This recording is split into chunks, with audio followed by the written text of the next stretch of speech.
Ikatlong wika po. Makikita po sa Juan, sa John 19 verse John 19 verse 25 hanggang 27. Wait po, malabo ang mata. Ayan po. Sabi po doon, nakatayo sa tabi ng krus ni Jesus ang kanyang ina at ang kapatid na babae nitong si Maria, na asawa ni Cleopas. Naroon din si Maria Magdalena. Nang makita ni Jesus ang kanyang ina at ang minamahal niyang alagad sa tabi nito, kanyang sinabi, "Ginang, narito ang iyong anak." At sinabi sa alagad, "Narito ang iyong ina." Mula noon, siya'y pinatira ng alagad na ito sa kanyang bahay. Tayo po'y manalangin. Aming Ama, maraming salamat po sa mga oras na ito, sa mga salita mong aming naririnig, aming dalangin sa mga oras ito. Aming Ama, patuloy mo kaming pagkalooban ng karunungan na maunawaan, Panginoon, ang mga kapahayagan mo sa mga oras ito. Maraming salamat po, O Diyos. Ikaw lang ang siyang maitaas at maparangalan, ang madakila, Panginoon, sa aming pagtayo. Purihin ka, O Diyos, sa pangalan ni Jesus. Amen. Ayan po, tulad nila, meron din po akong kodigo. Dito po sa talatang ito, ipinakikilala po o ipinakikita ang pag-ibig po ng ina o ang pag-ibig ng anak sa kanyang ina at vice versa po ang pag-ibig ng ina sa kanyang anak. Nakita po ni Jesus ang kanyang ina doon po sa kanyang paanan na naghihinagpis. Humihingi siguro ito ng katarungan namin. Kung gaanong nasaktan ng ating Panginoong Jesus na makita ang kanyang ina sa ganung kalalagayan, how much more kaya po yung kanyang ina? Kung si Jesus po nasaktan na ang kanyang ina iiwanan niya sa ganung kalalagayan, ano kaya po yung nararamdaman ni Maria? Mga kapatid, si Maria lamang po kaya ang nagdala kay Jesus sa kanyang sinapupunan ng 9 na buwan. Si Maria po ang unang guro ni Jesus.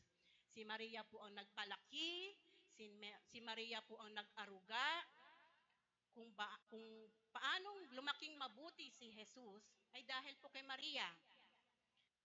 So kung sa atin po napakasakit bilang mga nanay na makitang nasasaktan ng ating mga anak. Tibo po ba tayo mga nanay ganyan? Pag may sakit po ang ating mga anak, ano po ang sabi natin? Sana ako na lang ang may sakit. Sana ako na lang ang nasaktan. Diba? Sana ako na lang ang nabigo. Ayokong umiiyak ang aking anak. Minsan nga, kahit sa buhay, pag-ibig ng anak mo, dala-dala mo yan. Pag nabigo sila, mauuna ka masaktan. Bakit po kaya ganon? Ano? Kay Maria po kaya, nung makita niya ang kanyang anak na si Jesus, na nakapako at nag-aagaw buhay sa krus, ano kaya ho ang kanyang siguro sinabi? Sana ako na lang ang pinako. Sana ako na lang ang hinataw, ang dinuraan. Sana ako na lang.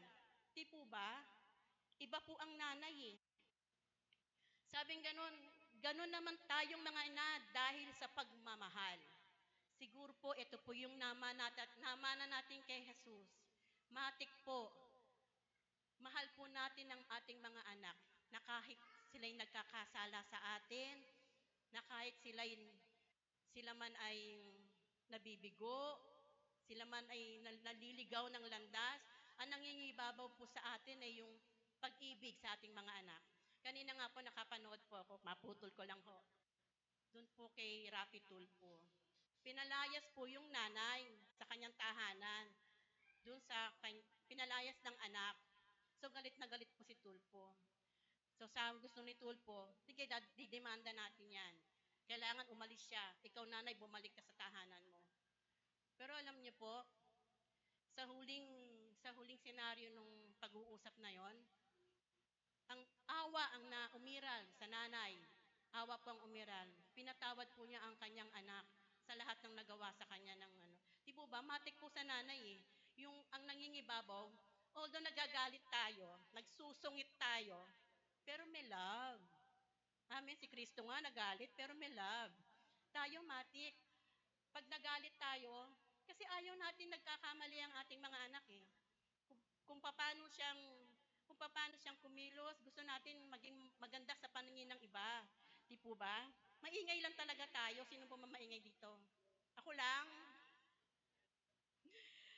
So kahit ano sama ng anak natin, anak ko yan eh. Mahal ko yan. Ganyan po ang nanay.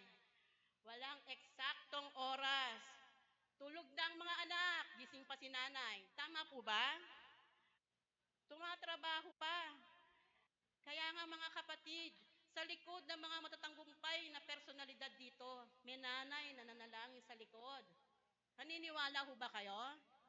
Kung ang anak mo naging doktor, wow, salamat sa Diyos. Pero nakita natin yung doktor na yun, pero yung likod, may nanay na naglulumuhod sa Panginoon para managumpay ang kanyang anak. Tama po, di ba? Sa likod ng matagumpay na karera ng isang tao, dahil po may nanay na umaagapay, nananalangin, at nananalangin upang pag-ingatan siya. Grabe po ang nanay. Pakibati naman po ang mga nanay na Happy Mother's Day. Ayan. Alam nyo, isa pa pong katangian ng nanay, kahit po tiriringgay na yung mga nanay na yan, basta ang mga anak maayos. Tama? Kahit po yung mukhang tiriringgay, gusto kong anak ko madyanda. Ganun po ang nanay.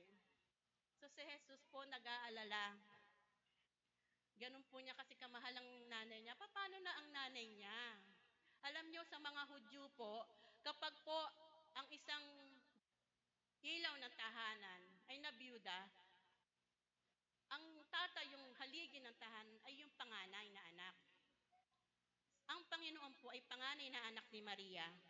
So siya po ang nagpo-provide ng lahat. Siya po ang nag-aaruga sa kanyang nanay at sa kanyang mga kapatid. So ang tanong po ni Jesus, paano na ang nanay ko? Di po ba? Paano na ang nanay ko pag ako'y yumao na? Kung mawawala si Jesus, papaano na si Maria? Dahil si Maria po ay isa na pong biyuda. Si Maria po ay isang matanda na. Si Maria po ay, kasi po nung panahon na yon ang kanyang mga kapatid ay hindi pa po nananampalataya sa kanya. So kaya itinagubili ng ating Panginoon ang kanyang ina sa pinakamamahal niyang alagad na si Juan. Alam niyo po yung pagtatagubilin, sa panahon po natin ngayon, mas kinikilala, mas panininiwalaan at mas pong pinanghahawakan yung mga last will and testament. Amen? So binibigyan po yan ng halaga. So kaya nga po si Juan, nung mamatay si Jesus, inuwi na po niya ang nanay ni Jesus sa kanyang tahanan. Sabi po doon sa kanyang salita. So nais ng Panginoon, unang-una pong nais ng Panginoon sa talatang ito, magbigay pong halaga tayo sa ating mga magulang, lalong-lalo na po sa ating mga ina. Diba? Marami na po tayo naririnig na, ano ba yun, yung hindi ginagalang ang mga ina. Di ba? Dahil nga walang pinag-aralan, minsan, dahil ito lang ang narating, ang alam lang, labaluto, alaga. So pagdating ng mga ibang aspeto ng, wag ka na makialam, wala kang alam dito. Inay. Di ba? Marami pong ganun tayo narinig. So, although, joke-joke lang, pero masakit, pero tinatanggap ng nanay, quiet lang ang nanay, para sa anak. Para sa anak. So, mga kapatid, ang nais ng Panginoon, magbigay halaga po tayo sa ating mga ina. Sa lahat ng kanyang sakripisyo, pagmamahal, sabi ko nga po kanina, sa lahat, anumang meron ka, yumaman ka man, maghirap ka man, lahat po yan, may nanay na nananalangin sa inyong likuran. So, maingay lang po kami. Madalas nga, masungit pa. Pero, mahal po namin ang aming mga anak. So, masakit minsan isipin na napapabayaan ng ina ang kanyang sarili, pero para po sa pag-ibig niya sa kanyang anak. So, sila'y matanda na, ating Panginoon nga po, di po ba, malapit sa kanyang puso ang mga biyuda. Di po ba, mahal ng Panginoon ang mga biyuda. So kung makikita niyo po, concern si Jesus sa kanyang ina kaysa sa kanyang kalalagayan na siya'y mamamatay na. Pero mas concern siya sa nanay niya na kanyang maiiwan. Di po ba? So bigyan natin ng halaga ang mga sakripisyo ng ating mga ina. Pangalawang puntos po ay magmalaksakit po tayo sa ating kapwa. Ito po ang nais ng Panginoon. Lahat tayo ay pupunta sa kalalagayan na tayo ay lilisan sa mundong ito, mga kapatid. Ito ay kung paanong inisip ng ating Panginoon ang ating kalagayan, kung bakit siya nasa krus ng Kalbaryo, at inako ang ating mga kasalanan at ang kasalanan ng iba. Nais ng Panginoon tayo ay makapaglingkod man din sa ating kapwa, sa ating pamilya. Amen?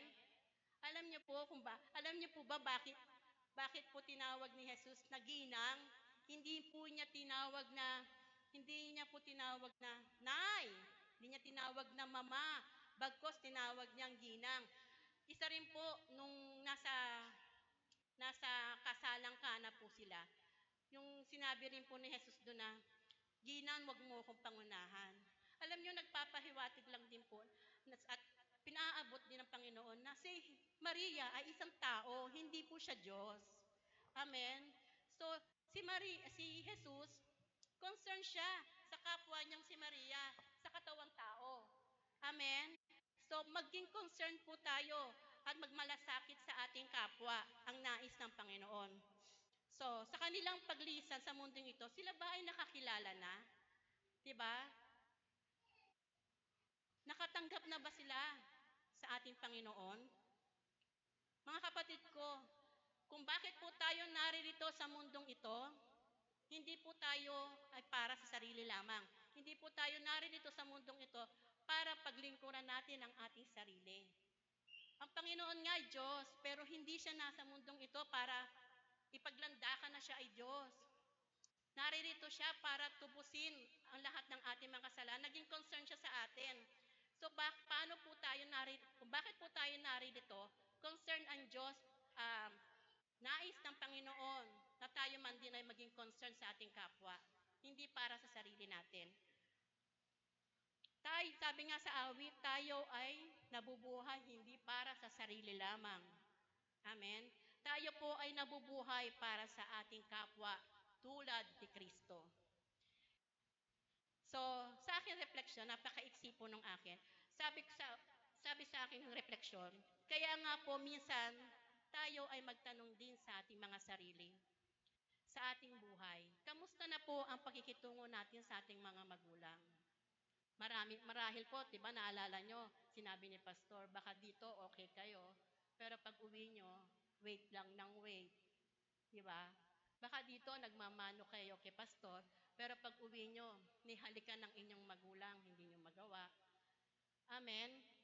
Ano po yung, minsan mag-reflect po tayo sa ating mga sarili, anong kalalagayan ba natin sa ating pamilya, lalong-lalo na sa ating nanay?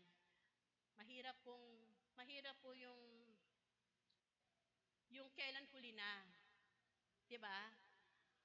Sabi nga doon sa kanta, bibidyo ako kami ni Pastor noong nakaraan. Paano kita mapapasalamatan? Alam niyo po, naririnig na lang po yan, yung pag nililibing na po ang iyong mahal sa buhay. Paano kita mapasasalamatan? Why not po kaya nakantahin niyo yan sa nanay niyo habang buhay? Sa buhay kong iyong binigay. Ngayon lang, gusto ko kumanta. Wag na. So, kamustahin po natin ang ating kalalagayan bilang mga anak. Kamustahin po natin. Paano po ba kaya tayo makipagrelasyon sa ating pamilya, sa ating mga magulang? Tibo pa? At paano po tayo makipagrelasyon sa ating kapwa? Concern ka rin po ba sa kalalagayan nila na hindi pa sila nakakakilala, na hindi mo pa naipapahayag ang kabutihan ng Diyos? Kasi napakaiksi po ng buhay. Amen. Naniniwala po ba kayo doon? Napakaiksi po ng buhay. Manghirap po pag late na.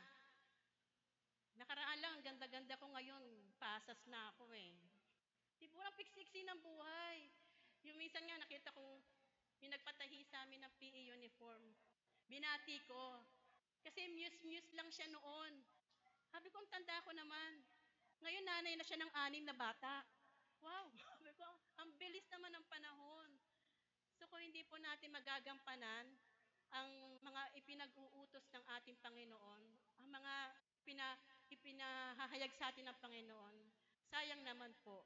Dahil pag panahon na po ay mahirap na po, mahirap na po nating mabawi. Amen. So, sa panahon po ngayon, mag-reflect po tayo sa ating buhay. Magandang hapon po sa inyong lahat.